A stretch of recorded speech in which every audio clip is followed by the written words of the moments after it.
Bonjour à tous, dans cette vidéo, nous allons résoudre l'exercice numéro 3 qui est tombé hier dans le sujet de spécialité mathématiques. Donc c'était un exercice qui portait sur le produit scalaire. Ok, donc dans cet exercice, il y a 5 questions. Et dans un premier temps, nous allons corriger les 3 premières questions de cet exercice. Donc on se place dans un repère orthonormé et on donne les coordonnées de 3 points, P, K et M. Première question, calculer les coordonnées du vecteur KP ainsi que sa norme. Donc là, c'est une question quand même qui est assez classique. Il y a juste à appliquer les formules. Donc, pour calculer les coordonnées du vecteur KP, comment faire? Eh bien, l'abscisse du vecteur KP, je vous rappelle, c'est l'abscisse de P moins l'abscisse de K, donc XP moins XK. L'ordonnée de KP, c'est l'ordonnée de P moins l'ordonnée de K, donc YP moins YK.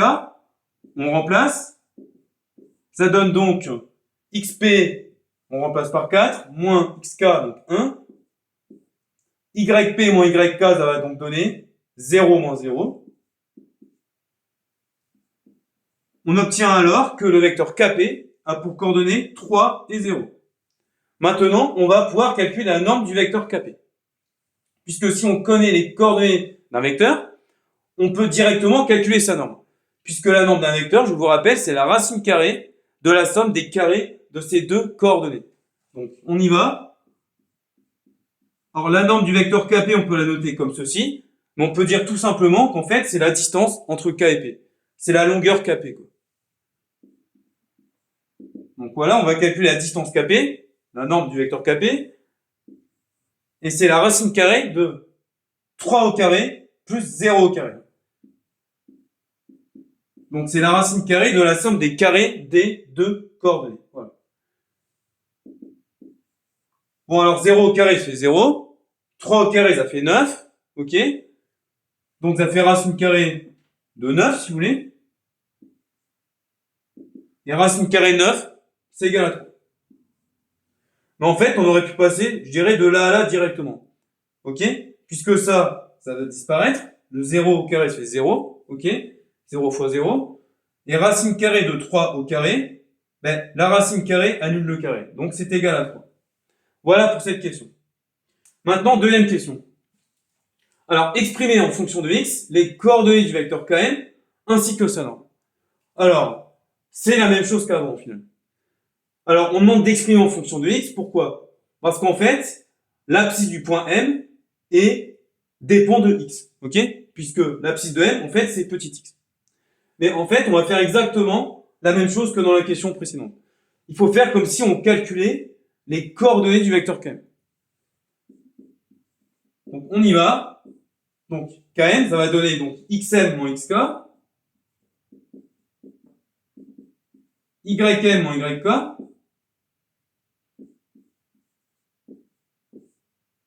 on remplace, donc xm, c'est x, xk, c'est 1, ym, c'est 3, et yk, c'est 0.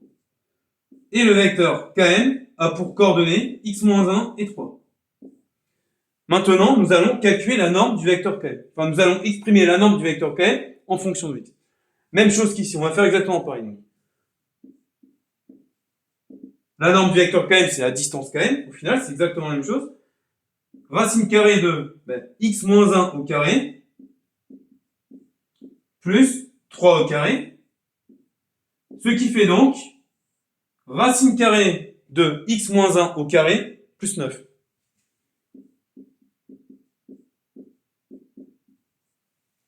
Et là, on ne développe pas ici. Puisque pour la question 4, en fait, on a besoin de cette expression. Alors maintenant, troisième question. Montrer que le produit scalaire des vecteurs Kp et Km est égal à 3x moins 3. Alors, donc, il faut calculer le produit scalaire ici, clairement. Et pour cela, on va utiliser la formule qui permet de calculer un produit scalaire à partir des coordonnées des vecteurs. On rappelle les coordonnées du vecteur Km. Du vecteur Kp d'abord, donc Kp c'est 3, 0.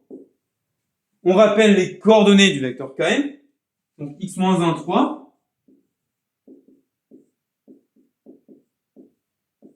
Et à partir des coordonnées, on peut directement calculer Kp scalaire Km.